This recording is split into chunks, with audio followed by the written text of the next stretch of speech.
Bem-vindos. Hoje a gente tem em mãos um material que, olha, cutuca um vespeiro. É um texto do presbítero Marcos Benedito que olha para dentro de comunidades, usando uma igreja como estudo de caso. E a tese dele é forte, sabe? Muitos dos problemas que a gente vê não nascem da falta de gente talentosa ou, sei lá, de recursos. Nascem de algo muito mais básico. A falta de compromisso, de zelo, de responsabilidade. Então, a nossa missão aqui hoje é desdobrar esse diagnóstico, entender os pontos de negligência que ele aponta e, claro, as soluções que ele propõe, que são baseadas em princípios bíblicos para uma gestão mais saudável, né? Tanto no espiritual quanto no administrativo. É isso. E o interessante é que o texto já começa mergulhando numa tensão que muita gente sente, mas talvez não saiba nomear. Aquela que existe entre o zelo com os projetos pessoais e o cuidado com o serviço coletivo. O artigo funciona quase como um raio-x, sabe? Ele ilumina aqueles pequenos sintomas que a gente às vezes ignora no dia a dia. Um equipamento jogado num canto, uma reunião que nunca acontece, e mostra como, na visão do autor, eles podem ser sinais de problemas espirituais bem mais profundos que afetam a saúde de toda a comunidade. Ok, vamos começar a desembrulhar isso. O primeiro ponto que ele ataca é a falta de zelo com o patrimônio. A imagem que ele pinta é quase dolorosa. Equipamentos caros, instrumentos, microfones, tudo abandonado. Nossa! Pegando poeira, apodrecendo em algum canto. A gente tende a pensar que isso é só desleixo, né? Mas o autor argumenta que o buraco é bem mais embaixo. Para ele, isso é um espelho de uma postura espiritual. A lógica é simples e direta. Quem ama, cuida. Quem entende o propósito, preserva. Exatamente. O texto conecta o cuidado com o objeto ao respeito pelo propósito daquele objeto. Não é sobre ter tudo novo e brilhando, é sobre a mentalidade de mordomia.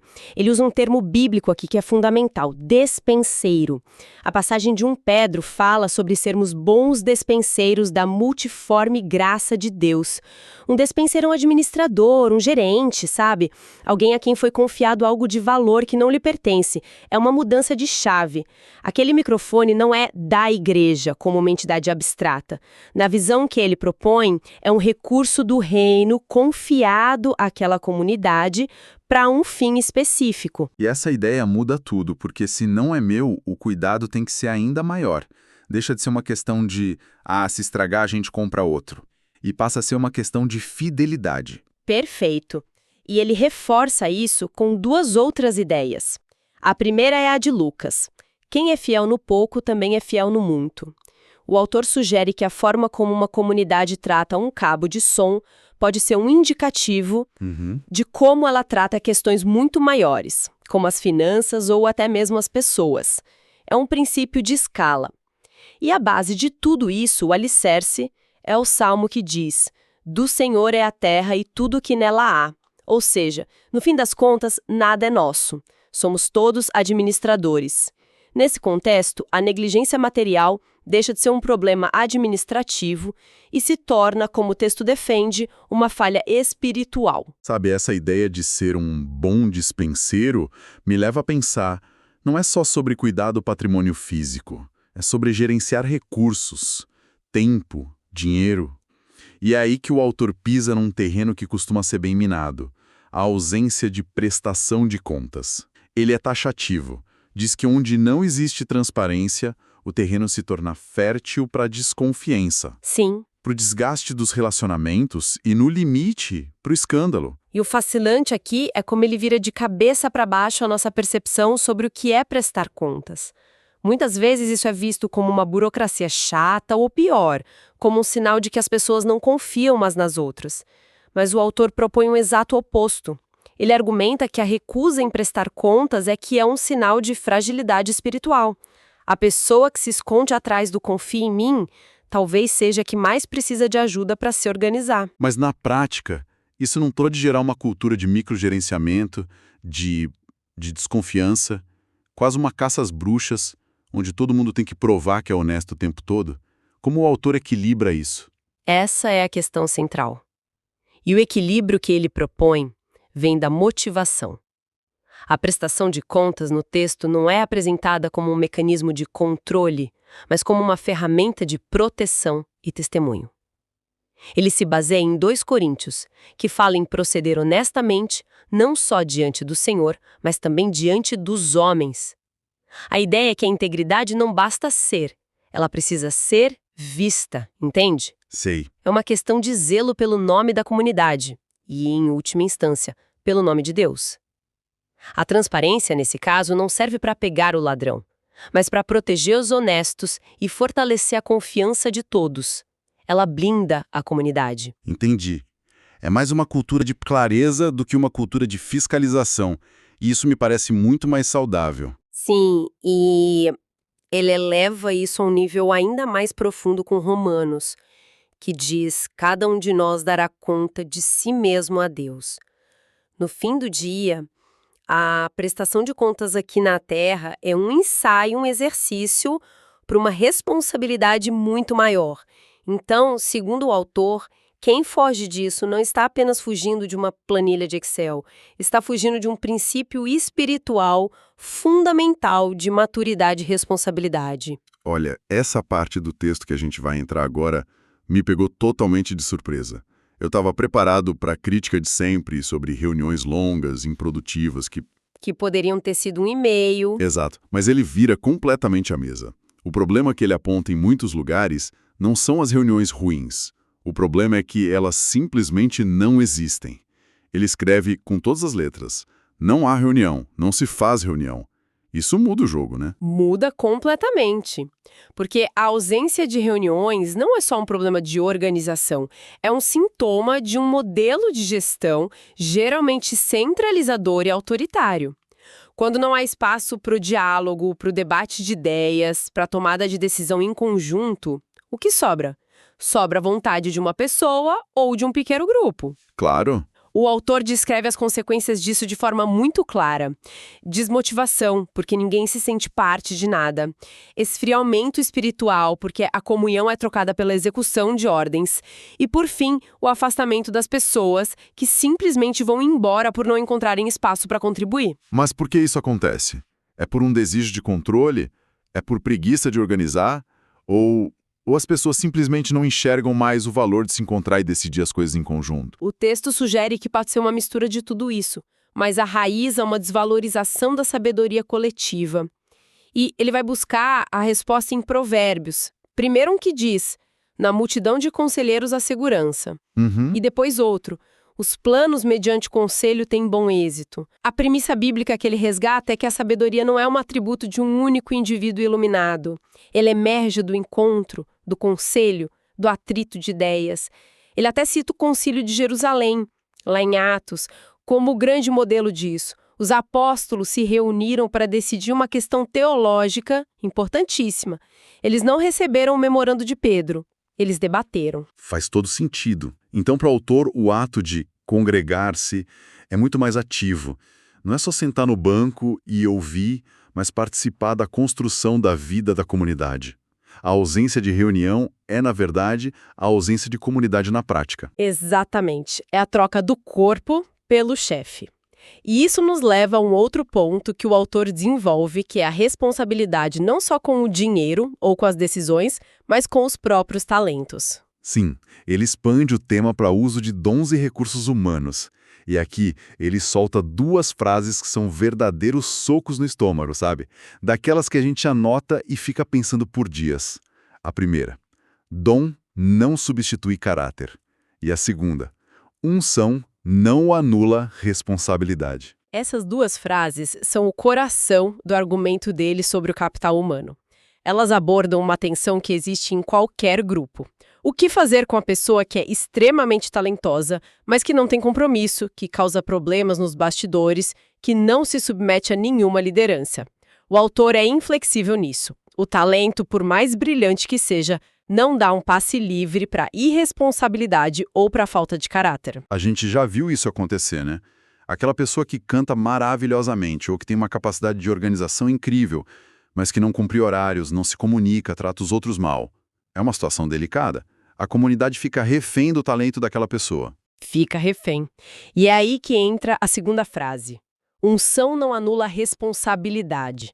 A ideia de que uma experiência espiritual ou um dom isenta a pessoa de prestar contas, Sei. de se preparar, de ser pontual, de trabalhar em equipe.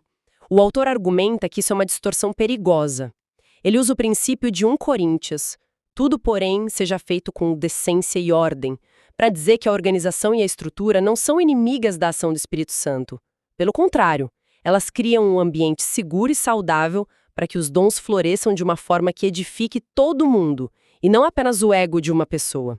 A ordem, para ele, potencializa a unção, não a apaga. Ok, então vamos juntar as peças desse quebra-cabeça.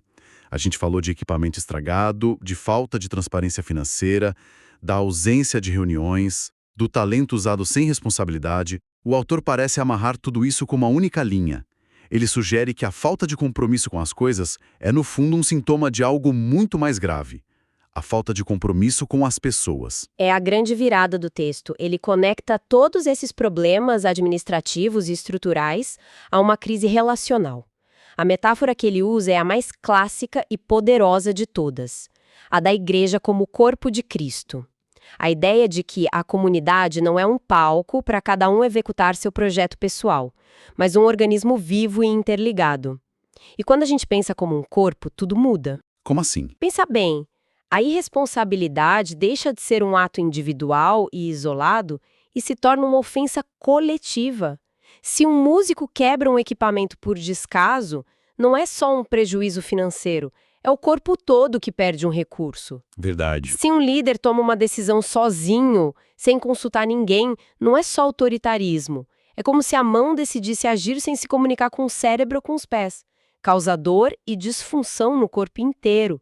O descaso com a parte material revela um descaso com o bem-estar do todo. E isso leva àquela passagem de Mateus que ele cita sobre o amor de muitos se esfriar.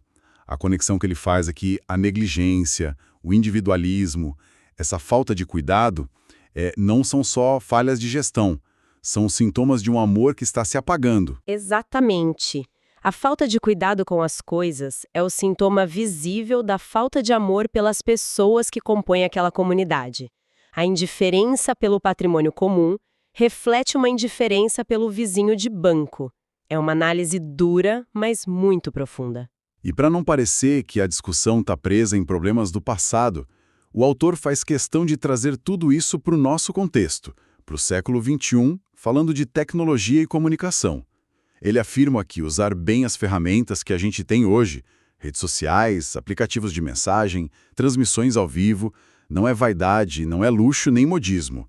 Nas palavras dele, é responsabilidade espiritual e estratégica. Sim, e ele justifica essa responsabilidade com base na missão fundamental da igreja. Ele cita Marcos, a famosa Grande Comissão. Ide por todo o mundo e pregai o Evangelho. E também a urgência de Paulo em 1 Coríntios.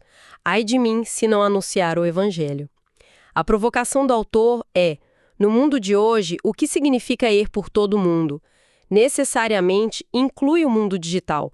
É onde as pessoas estão. Ou seja, ignorar essas ferramentas não é ser tradicional, é ser negligente com a missão. Na perspectiva do texto, sim. Ele argumenta que negligenciar a comunicação digital tem um custo duplo. Primeiro, enfraquece a comunicação interna, o que pode esfarelar aquele senso de corpo que a gente acabou de discutir. E segundo, e talvez mais grave, distancia a comunidade do seu próprio bairro, da sua própria cidade. É como construir muros invisíveis. A igreja se fecha em si mesma e perde a oportunidade e a responsabilidade de ser relevante e presente na vida das pessoas ao redor. É uma falha estratégica que, para o autor, tem consequências espirituais. Chegando ao final, fica claro que o tom do texto, apesar de duro, não é de acusação. É um alerta, um chamado à consciência, um convite para restaurar o zelo, para construir uma cultura de transparência, para valorizar a sabedoria que vem do encontro e, acima de tudo, para resgatar o compromisso com o reino, que se manifesta no cuidado com as pessoas. Ele encerra com aquela orientação de 1 Tessalonicenses: examinai tudo, retenha o bem. Não é um chamado para apontar dedos, mas para uma autoavaliação honesta e um realinhamento. Sem dúvida. E se a gente conectar tudo isso a um panorama mais amplo, A reflexão que fica é muito poderosa. O autor está, claro, escrevendo de dentro de um contexto religioso específico, mas os princípios que ele defende, esses são universais. Pensa bem: zelo pelo que é de todos, transparência na gestão de recursos, valorizar a inteligência coletiva em vez de centralizar decisões. Certo. E a responsabilidade de cada indivíduo com o bem-estar do grupo. Esses pilares não seriam exatamente os mesmos que definem a saúde e o sucesso de qualquer organização? Uma empresa, uma startup, uma ONG, um time esportivo ou até mesmo uma família? A pergunta que o texto deixa no ar é essa: até que ponto a saúde dos nossos grupos, sejam eles quais forem, não depende exatamente desses mesmos princípios de cuidado, transparência e compromisso coletivo?